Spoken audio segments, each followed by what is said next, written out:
Delhi liquor కేసులో BRS MLC కవితకు ED చుక్కలు చూపిస్తుంది.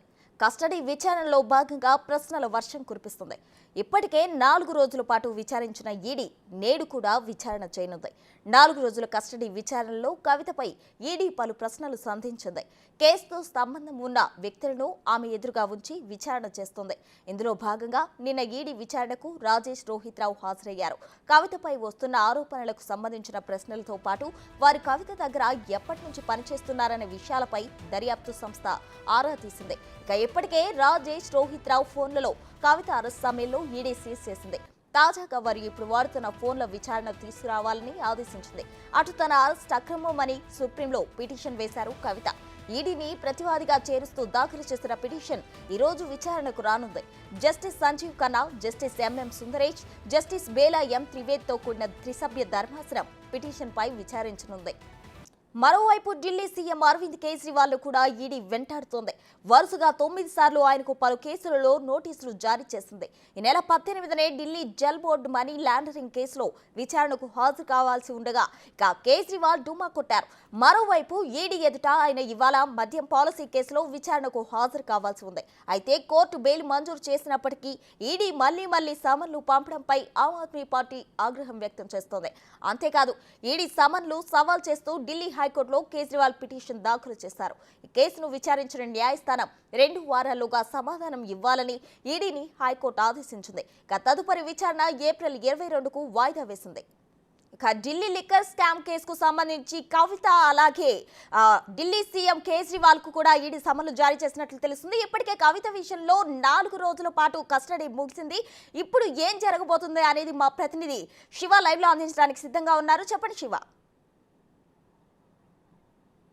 ప్రస్తుతం ఢిల్లీ లిక్కర్ స్కామ్ సంబంధించి కవితను అరెస్ట్ చేసి దాదాపు నేటికి 5 రోజులు కావస్తుంది. 4 రోజులు ఈడీ కస్టడీ ముగిసింది. 5వ రోజు ఈడీ కస్టడీ ఈ రోజు కొనసాగుతుంది. ఉదయం 11 గంటల నుంచి కవితను ఈడీ అధికారులు విచారించే అవకాశం కనిపిస్తుంది. సాయంత్రం 5 గంటల వరకు ఈ విచారణ కొనసాగుతుంది. తర్వాత 6 గంటల నుంచి 7 గంటల మధ్య కుటుంబ సభ్యులతో ములాఖాతు ఉండబోతోంది.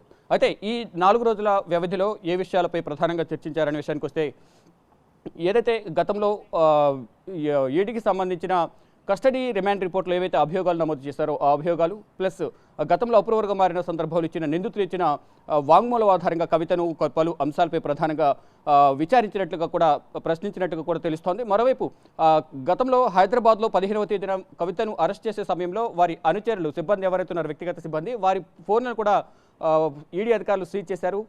రోహిత్ రావు, చరణ్ అలాగే పిఆర్ఓ రాజేష్ వీరి ముగ్గురి ఫోన్లను కూడా సీజ్ చేసిన నేపథ్యంలో నిన్న వాళ్ళు కూడా విచారణకు హాజరయ్యారు. అంటే రోహిత్ రావు, పిఆర్ఓ రాజేష్ మాత్రమే విచారణకు హాజరయ్యారు. ఇక మిగతా చరణ్ తరపున అడ్వకేట్ విచారణకు హాజరైనట్లుగా కూడా తెలుస్తోంది. అయితే సుదీర్ఘంగా వీరు విచారణ కొనసాగింది. వారిని కూడా కవితతో మీకు ఎప్పటి నుంచి సంబంధాలు ఉన్నాయి, ఎప్పటి నుంచి కవిత దగ్గర ఉంటున్నారు అనే విషయాల గురించి వారిని కూడా ప్రశ్నించినట్లుగా తెలుస్తోంది. ఇక తర్వాత సాయంత్రం 6 గంటల తర్వాత మోహిత్ రావు అలాగే కేటీఆర్ ములాఖాతుల భాగంగా డైలీ ములాఖాతుల భాగంగా కవితను కలిశారు. దాదాపు గంటన్నరకు పైగా కూడా కవితతో వారు సమావేశమయ్యారు. అంటే ఈ 4 రోజుల నుంచి ఈడీ అధికారులు ఏ విధంగా ప్రశ్నించారు, ఎటువంటి ప్రశ్నలు సంధించారనేది ఇన్ఫర్మేషన్ సేకరించి వీరు బయట న్యాయ పోరాటం ఏ విధంగా చేస్తున్నారు అనే దానిపై కూడా ఆ కవితకు ఇన్ఫర్మేషన్ ఇచ్చిన పరిస్థితి అయితే కనిపిస్తోంది.